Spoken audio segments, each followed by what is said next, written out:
Y estamos ya por terminar, solamente falta nuestro amigo, nos va a llevar directamente en un viaje aeroespacial por Marte, una vuelta por Marte, y va a regresar por acá por las alturas de Calmalca, de Cabracancha, directo a Chota, ¿sí? Lo escuchamos un ratito y estamos ya para terminar. Él es Jorge Luis Mírez Tarrillo, de profesión mecánico eléctrico, actualmente desarrollando sus actividades en investigación. Les paso con él.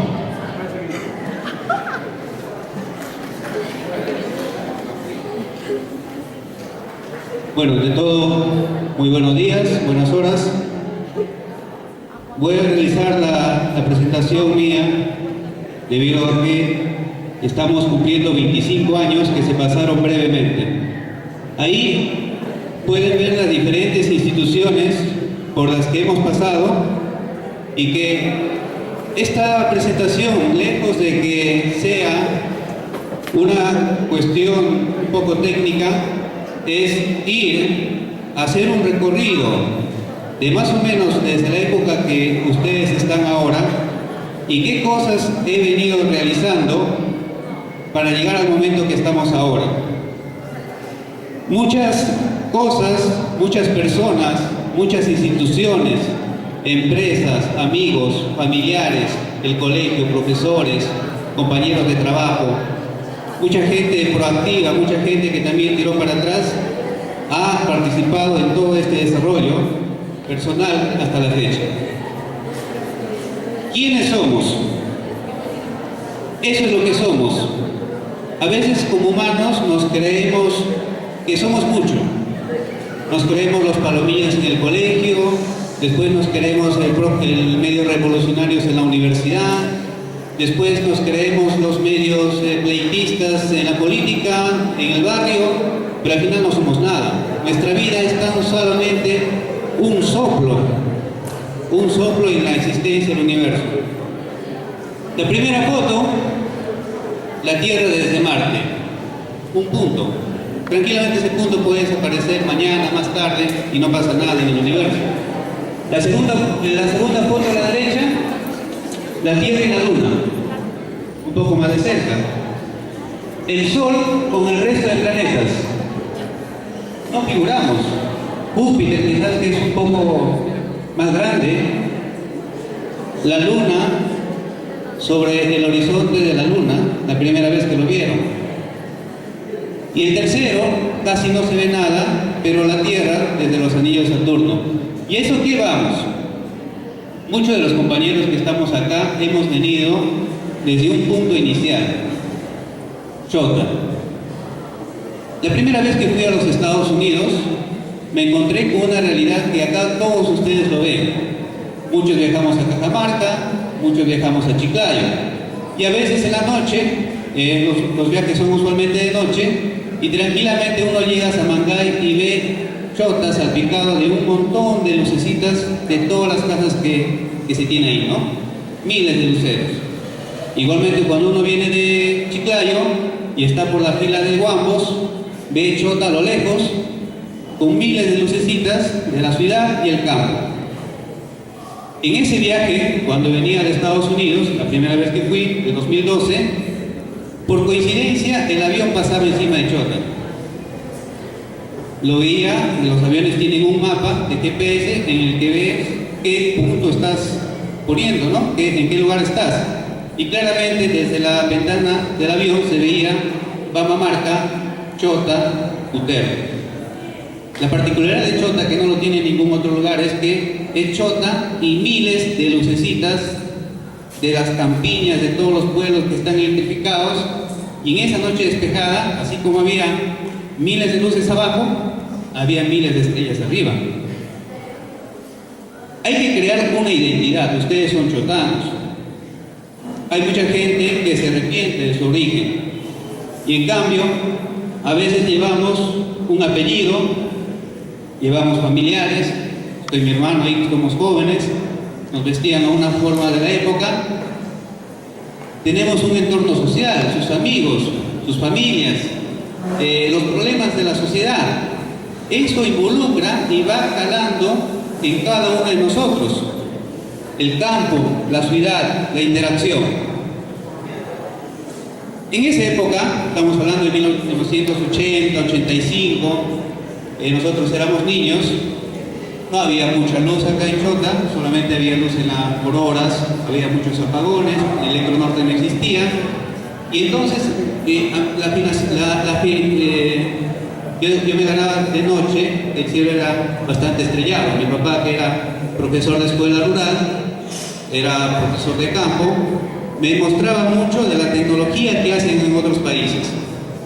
Y es ahí, estando más o menos de 4 años, en que me comenzó a gustar, la matemática, pero de una manera no en fórmulas, sino que mi familia era tan pobre que no teníamos para tener juguetes.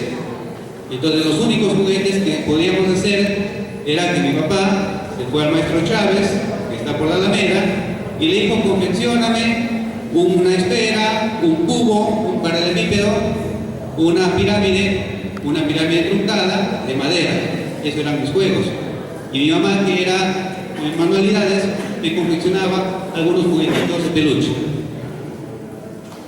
En mi mente yo recreaba todas las posiciones espaciales de esos objetos y escuchaba atentamente a mi papá en su sermón de ataque casi todos los días, yo muy pequeño, que me decía pues que había una estación Mir hecha por los rusos, había una cooperación Apolo-Soyuz hecho por Estados Unidos y Rusia, había el programa espacial americano con sus astronautas, y nuestro lugar era el Colegio San Juan, que está en la plaza, porque ahí era la escuela, el jardín de niños, 401. Yo me acuerdo de mis compañeritos, todos muy pequeñitos, con nuestro trajecito de cuadrículas, ahí jugando con los patitos, con las figuritas, con las manualidades, y todas nuestras mamás que nos llevaban la comida durante el jardín, del recreo o a la salida. Nuestros paseos de jardín eran colosales, terminábamos muy cansados. El paseo más largo era de la plaza del estadio, y muchos ya no regresaban caminando, muchos regresaban dormidos. Pero esta placita pequeñita, que ahí ustedes lo ven, que no es nada actual, es la que nosotros vivimos. Luego pasamos al 1581, al 61. Y por ahí teníamos ya la motivación por las cosas espaciales, conversábamos con nuestros compañeros, tenemos N anécdotas que estos días lo vamos a conversar, pero muy gustosos nos fuimos a nuestro paseo de promoción en Cajamarca, y a la derecha está nuestro baile de promoción. ¿Qué pasó en esa época?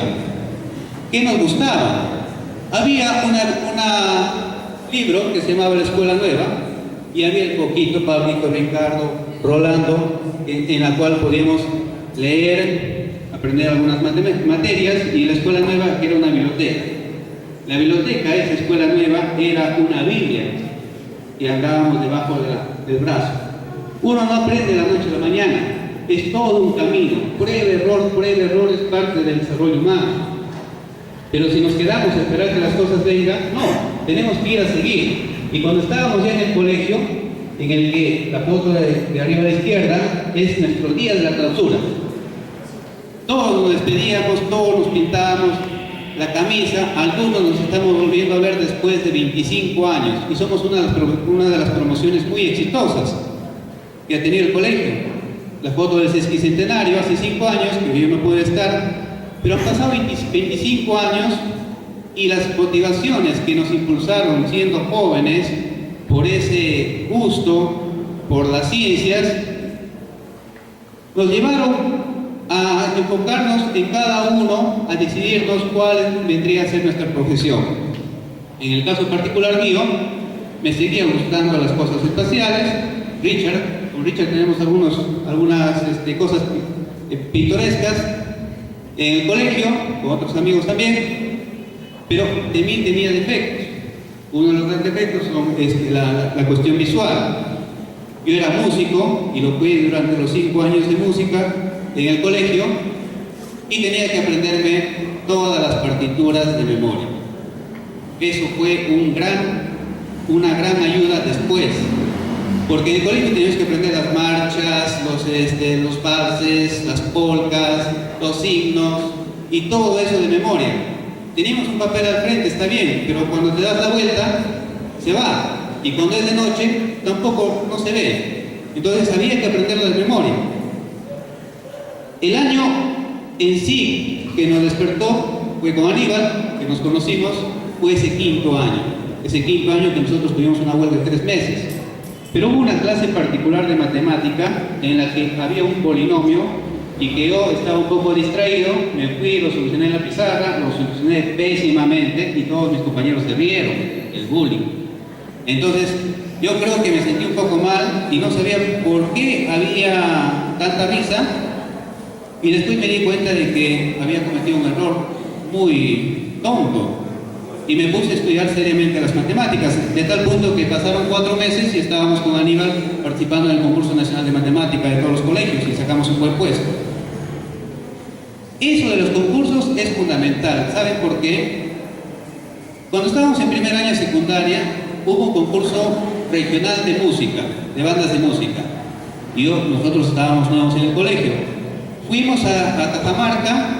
Y tras mucha pelea, porque había mucha argolla que quería ganar un colegio de Cajamarca, logramos imponernos y ser campeones regionales. Algunos compañeros de la promoción tienen hermanos en los años superiores que fueron de la banda en ese año y ganamos el primer puesto. Ese primer puesto, ese hecho de participar en un concurso, te causa mucha identidad. El esfuerzo, el decir, no eres uno más del montón, representas a mucha gente estaba detrás de ti. ¿Qué gente estaba detrás de ti? Tus compañeros que te apoyan, tu familia que te apoya, tus profesores, tus colegios, todos esperamos algo de ti y representas a muchos. Eso fue el primer año y el quinto año que fue el concurso de matemáticas. El concurso de matemáticas, primera vez que íbamos por el Colegio Guadalupe Lima, nos abrió las puertas porque había un amplio campo por conocer. Entonces, recordamos que fuimos con Aníbal a estudiar a Lima, a la César Vallejo. Nos cogió ahí el golpe de Estado, el golpe de Fujimori. Salíamos a la avenida Bancay y todo estaba lleno de militares, tanques, y uno dice, wow, ¿qué pasó? Postulamos a la UNI. Y como estábamos preparándonos,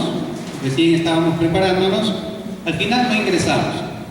Yo me acuerdo ese día que al mirar mi resultado, que era muy malo, dije, algún día voy a regresar a la U. Luego les recuperamos qué es lo que hice. Postulamos a San Marcos, tampoco no ingresamos, nos regresamos a Chiclayo. En Chiclayo comenzamos a estudiar, tenemos otro compañero, Gonzalo Alexander, un buen, excelente médico pediatra, nos pusimos a preparar, nos fuimos a la academia, las academias son un fraude, nos preparamos en la casa e ingresamos a la PED. Ese año, esta foto de arriba, a la derecha, es la foto en la que me tomé el último año. Estudié del 92 al 98, 6 años. ¿Por qué 6 años? Porque no era bueno, no era bueno en el sentido de sacar las notas según el método que ellos proponían. Toda esta carrera que ustedes hacen desde niños hasta grandes, significa también conocerse uno a lo largo de todo este camino. Yo recuerdo que los primeros ciclos en la universidad salí jalado en todas las matemáticas y en todas las físicas. Había ahí un problema. ¿Cuál es el problema? La forma de estudiar. Recién ahora yo entiendo que parte de la forma como yo enfrento un problema es coger un lapicero y un papel. Si me ponen a hablar en una exposición verbal, así, pizarra, profesor, yo en la pizarra, y me comienzan a preguntar, es un poco difícil para mí hilar ideas. Pero si me dan un lápiz y un papel, me resulta recontra sencillo. Cada uno tiene su forma, cómo se debe aprender. En la parte final, abajo, cuando yo regresé a la universidad y era totalmente moderna. ¿Qué significa? Cuando yo estudié la ingeniería mecánica eléctrica en la Pedro Ruiz, no había laboratorios, teníamos pocas aulas, salíamos de un proceso muy tedioso de infiltración terrorista, subversiva en la universidad. Eran épocas muy difíciles. Ahora tienen facilidad, es más, Cuando ya estábamos en el último año, recién apareció una primera computadora en la facultad, Windows 3.1. Y para nosotros era una novedad ver la primera página web que había en este. Estudiamos la Facultad de Ingeniería Mecánica Eléctrica y había profesores buenos y había profesores que solamente se aparecían 2 veces durante el ciclo. No significa que hay que dejarse, no, el profesor no viene, listo, lo apruebo y paso. La universidad no hace el alumno, el alumno se hace a sí mismo. Si tú te quejas más adelante de lo que eres, va a ser gran culpa de ti, casi el 90%, y quizás más. Porque si te quedas en donde estás, si más adelante simplemente vas a hacer algo que no quisiste hacer o te quejaste de lo que no pudiste hacer, va a ser tu propia decisión. Salimos de la Universidad de La Pedro. Cuando postulé a la Universidad de Río Gallo y escuchaba los resultados, tenía a mi mamá a mi lado, y cuando salieron los números, 1, 2, 3, 4, 23, yo era el ingresante número 23, yo le dije a mi mamá, el día que yo acabo, yo regreso al hospital de Chota. ¿Por qué? Porque mi mamá era un personal técnico, ni siquiera técnico, auxiliar del hospital de Chota, el hospital que ustedes tienen acá. ¿Qué pasó? Se funda el hospital, yo nací, me atendió el doctor Cabrera, que ustedes lo conocen. Quien hizo el bautizo es el monseñor Fortunato Manosalva, que es el obispo de Chota ahora. Y de niño yo recorría el hospital.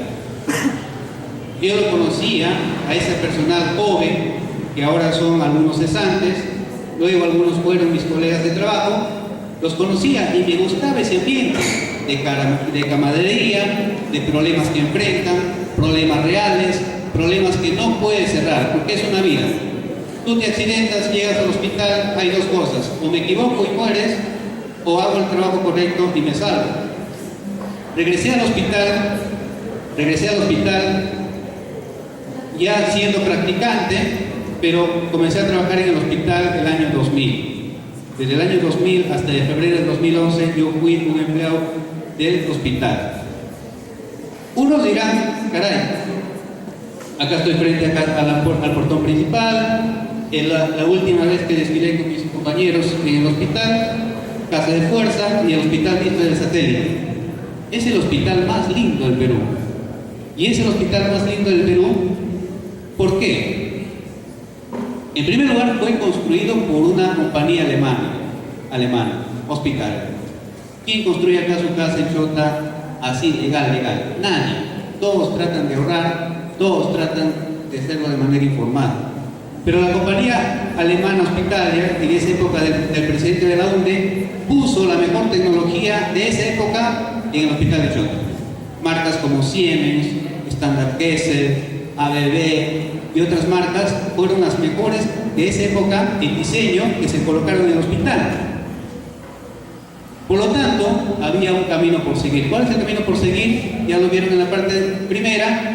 La cuestión espacial, la cuestión de alta tecnología, la cuestión de aventurarnos por cosas desconocidas, y vamos por ahí. Por lo tanto, los primeros 6 años en el hospital fueron de analizar, revisar, comparar, deducir, explicar, reformular todos los porqué de esa maquinaria.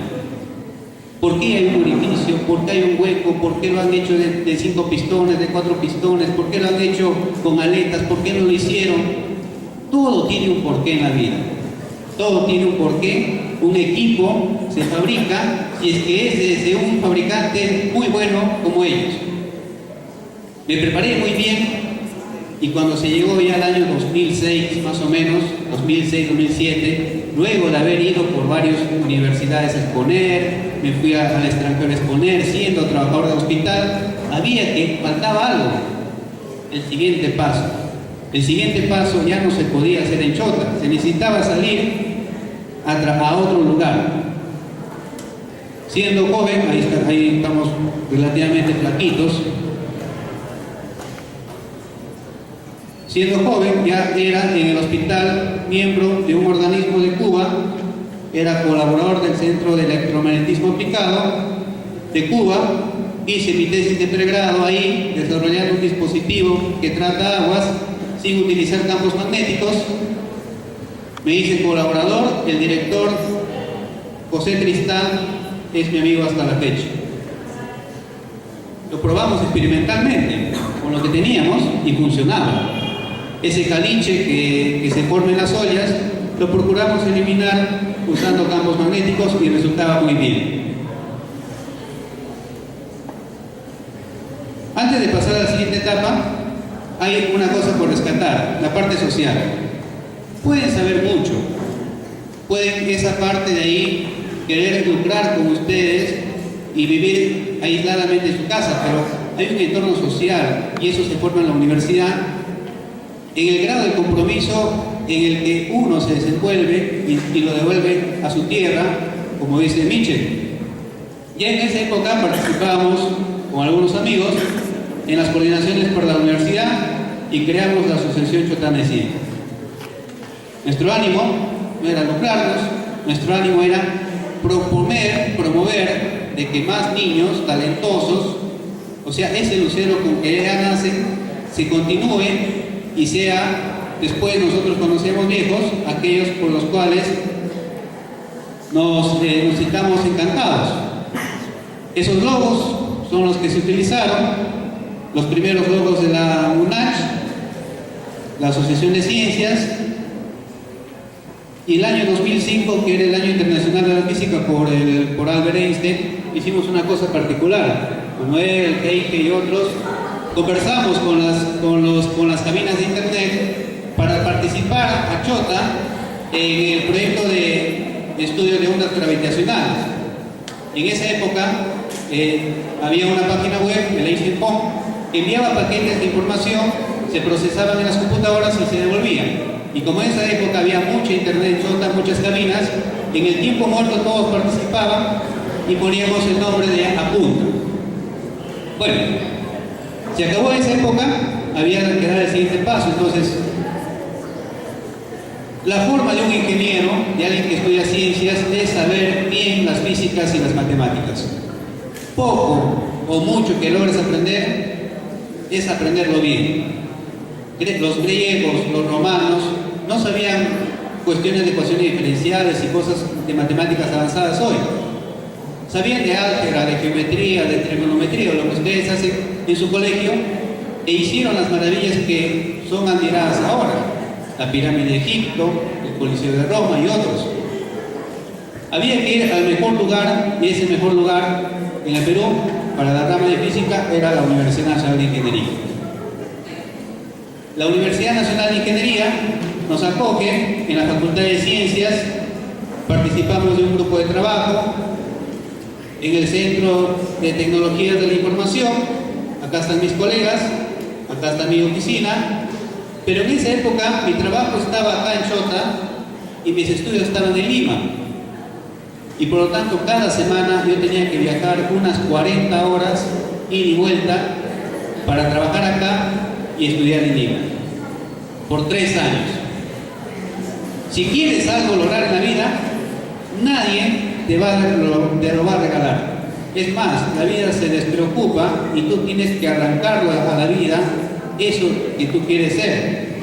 Y acá en esa época ni siquiera había autopista, era una combi de Chota a Mamamarca, una camioneta de Chota a Mamamarca, una combi de Mamamarca a Cajamarca, y de Cajamarca recién un bus. Al regreso, lo mismo, un bus de Lima a Cajamarca, una combi de Cajamarca a Mamamarca y una camioneta de Mamamarca a Chota. ¿Qué hicimos durante la maestría? Existen energías renovables que pueden abastecer a todo el mundo. Sí, busco en internet, encuentro en la Wikipedia, pongo mi panel solar, sí, está bien. Pero las soluciones que el mundo necesita es globales. No que uno ponga un panel que solamente alimente a una familia. El mundo se compone de muchos miles de millones de personas y sigue creciendo. Entonces, ¿qué tanto es la diferencia entre nosotros con otros países? El Perú tiene una capacidad instalada de 9 gigawatts, es una unidad de potencia. Estados Unidos en el año 80, hace 30 años, tenía 1024, 100 y tantas veces más de lo que nosotros somos. Por lo tanto, si hay que hacer algo importante, hay que pensar en grande, no en pequeño. Si te quedas en pequeño, simplemente serás eso, una pequeña persona que transita por la vida y al final nunca sabe quién fue. Hay grandes recursos, hay que trabajarlas. Por lo tanto, nos pusimos a hacer energías renovables. ¿Qué es lo que nos vamos a hacer? Buscamos los problemas. ¿Qué problemas hay?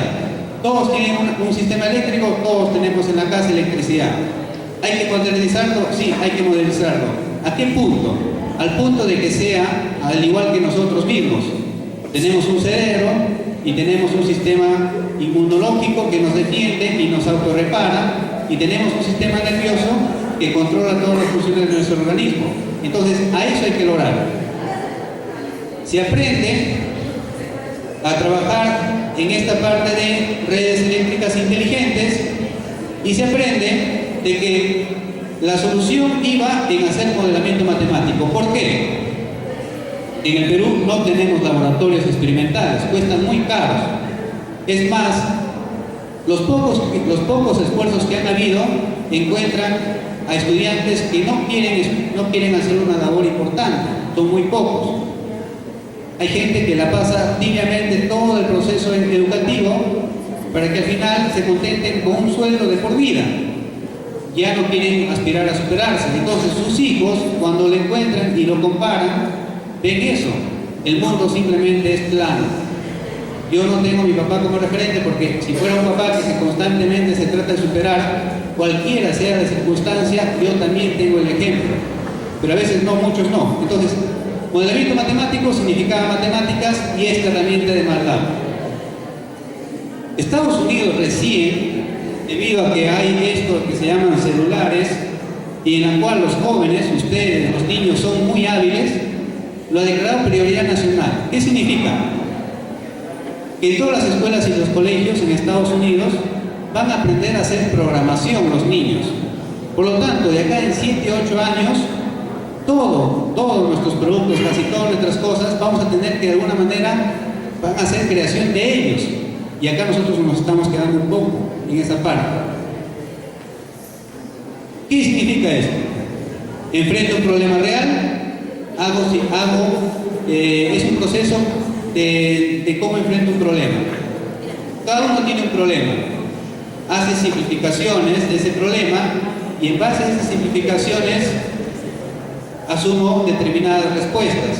Si te equivocas, corriges el problema como lo enfrentas y de esa manera repetitiva vas buscando el objetivo que tú estás haciendo. Eso es realizado de manera matemática implementada en una computadora. Muchos han visto en internet ya películas, noticias en las que aparecen turbinas eólicas y son unas máquinas que giran, y en el Perú tenemos 3 y va a haber mucha ingeniería ahí. Es más, los próximos ingenieros van a tener que aprender eso de manera obligatoria, pero este es un modelo matemático implementado en Simulink. Es interesante porque lejos de ser mucho conocimiento, es un arte el poder programar. Si uno es ordenado en la casa, si uno trata de hacer las cosas de manera secuencial, como a veces dicen los padres, en el colegio se le hace muy fácil programar y llegar a resultados como este tipo, en el que la turbina, una vez que comienza a soplar el viento, se incrementa su potencia, llega a la capacidad máxima, y cuando la velocidad del viento es mayor a 20-25 metros por segundo, simplemente deja de funcionar porque es una condición peligrosa. Acabando la maestría, bueno, estábamos en Lima, en nada, nos dicen, ¿por qué usted no hace docencia? Concursamos públicamente y entramos a la docencia. Es interesante tener chicos talentosos. Y el examen de la Universidad de Ingeniería es muy bueno y es único. ¿Por qué? Porque se trata de rescatar a ese talento innato, alejado un poco del usual, que de repente de manera callada ha ido estudiando, a pesar de repente de lo que digan sus compañeros, a pesar de repente de lo que digan sus profesores, ha estado estudiando, Y todas las amistades que ustedes ven ahí en esas fotos son amistades que continúan en el tiempo. Con los estudiantes hemos ido a la central nuclear de Huarangal, este es el laboratorio de computación, hemos tenido tesistas de pregrado, posgrado en el Perú y en el extranjero. Acá, parte de la educación fundamental en el colegio es visitar los lugares que tienen acá en Chota, digamos, ¿no? Cuando yo trabajaba en el hospital de Chota, al menos 2 veces alumnos del colegio San Juan me visitaron en el hospital. Y uno iba diciéndole, bueno, este es un caldero, este es un grupo electrógeno, así. Y lo usual sería de que visiten una radio, que visiten otra clínica, que visiten la parroquia, que visiten el estadio, que visiten todo para que se formen una idea. Igualmente hacíamos en la universidad. En la universidad hacíamos visitas al Hospital Cayetano Heredia, que estaba cerca, y dábamos ponencias. Acá están los cursos, acá está la maestría. Como yo era trabajador del Hospital de Chota y tenía parte de la experiencia en el sector salud y siempre me ha gustado, pues quería seguir en esa rama. Y esa rama es trabajar en un hospital en Lima. Y así llegué al Hospital Nacional Cayetano Heredia. En el Hospital Nacional Cayetano Heredia, un hospital de alta complejidad en el que se opera, hay trasplantes de riñón, trasplantes de hígado, operaciones al corazón. Uno está ahí al lado del médico y da tu punto de vista desde el punto de vista del ingeniero, de aquel que ve el cuerpo humano como un organismo en el cual se cumplen muchas leyes físicas y químicas. ¿Qué es lo que hacíamos en el Hospital Cayetano? Pues describir, analizar todas las tecnologías, los principios, la forma como es que funcionan los equipos para poder decirle al médico, al director, al de compras, compra esta tecnología. ¿Por qué? Porque las empresas siempre quieren vender. Las empresas siempre quieren que uno les compre sus productos, sea bueno o sea malo, sea por la buena o sea haciendo algún negocio ilícito. Pero uno que puede saber y analizar la tecnología puede decir esta tecnología sirve y esta otra no sirve.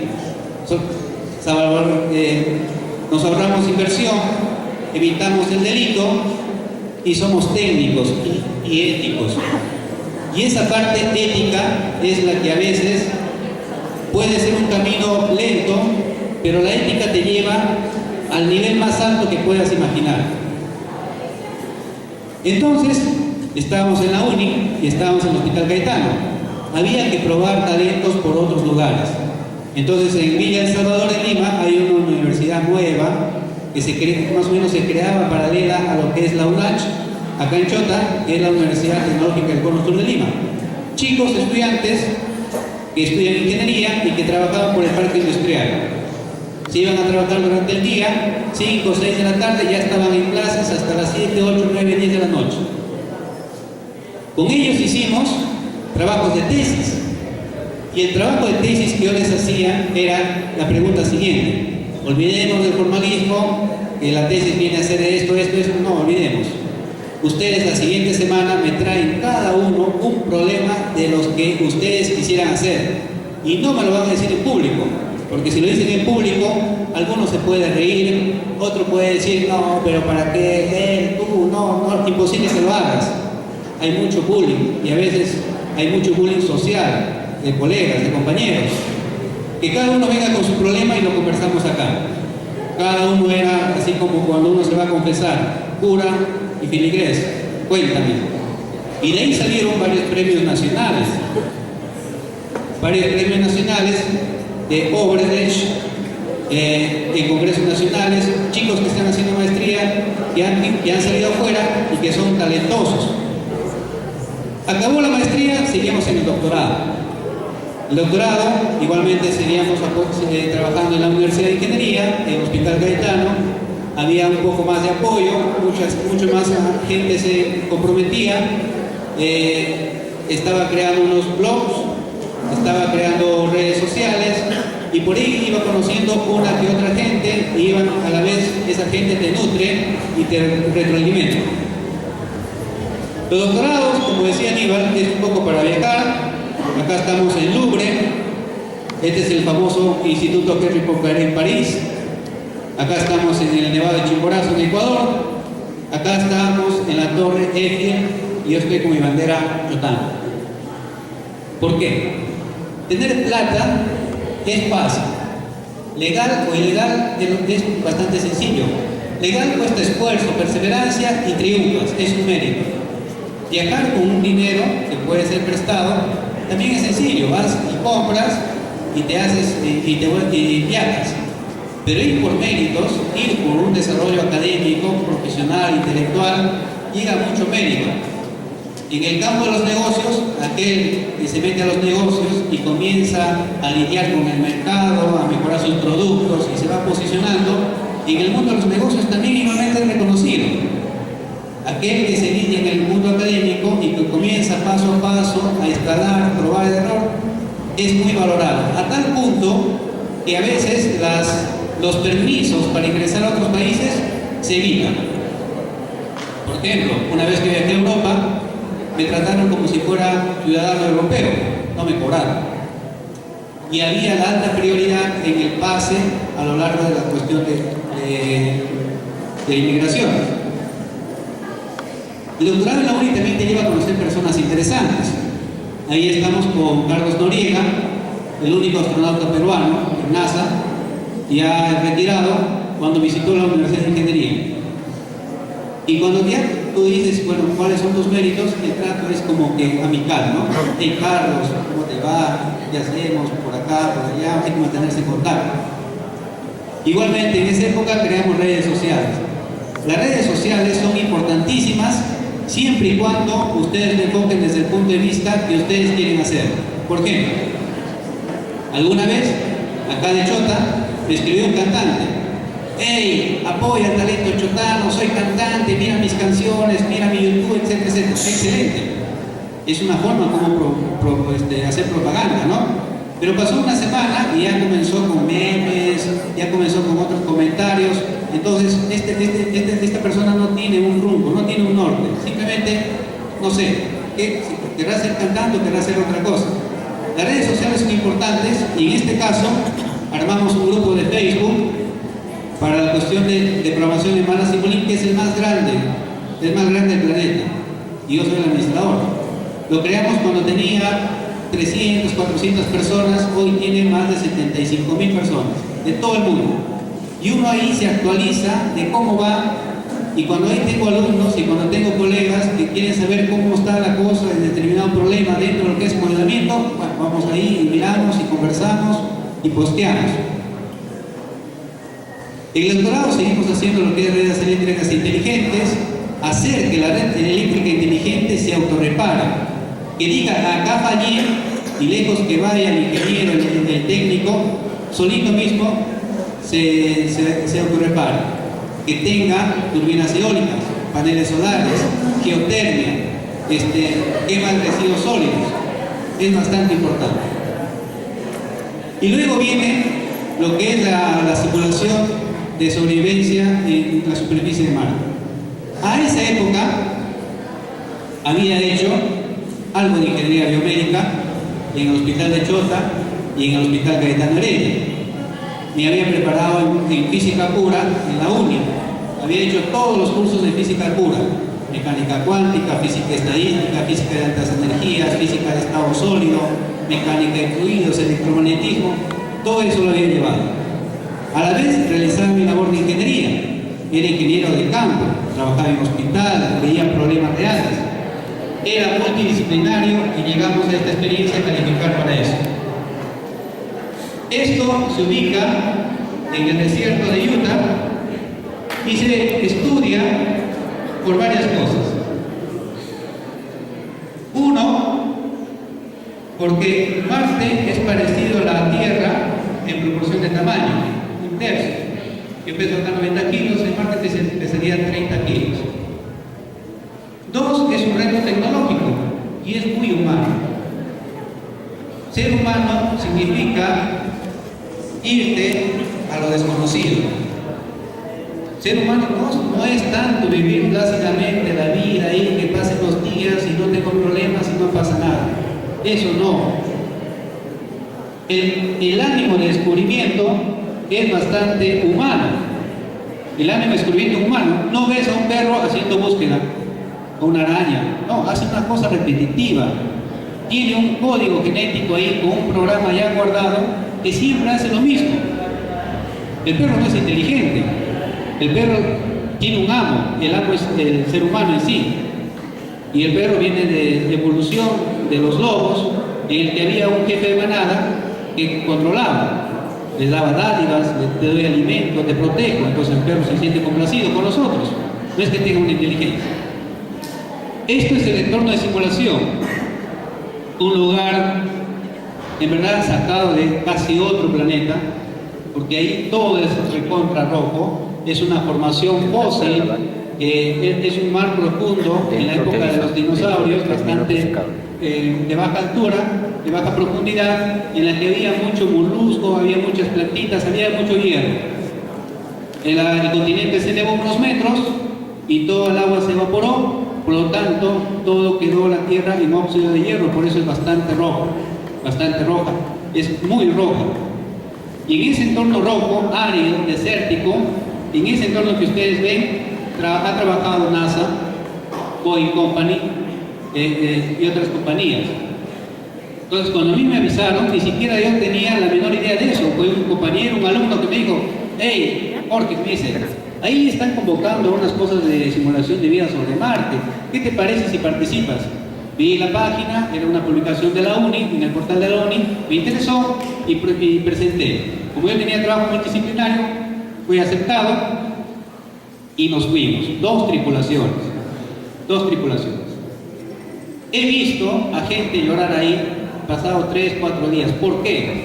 Porque vas a un lugar desolado en el que no vas a tener comunicación vía teléfono, con una internet muy baja, lo suficiente para enviar datos, y tienes que lidiar en este habitáculo y hacia afuera salir en los momentos que sean necesarios vestidos con traje. A los 3, 4 meses te acuerdas, a los 3, 4 días te acuerdas de tu familia, de tu mamá, de tu papá, de tus hijos, de tu trabajo, de tus vecinos, de un montón de cosas. El ser humano es social, y en estas estadías que van a durar muchos meses, se requiere un buen ánimo en este entorno. Entonces, acá pueden ver esta construcción que es el habitáculo. Yo soy el número 7, estoy ahí con mi proyecto, y acá está mi amigo Diego Guillén. ¿Quiénes éramos? Bueno, acá están los planos, 2 pisos, un piso para cambiarse, talleres, baños, talleres de herramientas, 8 metros de diámetro. Un segundo piso para dormir, unas camitas de 1/4 de tamaño, de las usuales, pequeñísimas, laboratorios, una mesa de trabajo, computadoras. 2 pisos, 8 metros de diámetro, ¿se imaginan el ancho de esto quizás? O un poco menos, en circunferencia, en 2 pisos, no más alto que este auditorio. Ahí vivíamos 6 personas. Había un green hub, porque no vamos a llevar toda la comida que deseamos, se tiene que llevar en semillas, y esas semillas tienen que ser exigentes. Por lo tanto, en ese desierto, con esa tierra, se prueban las semillas. Nosotros llevamos quinoa, y la quinoa nos dio resultados parciales. El siguiente paso era de repente una modificación genética, y ahí intervienen los biólogos.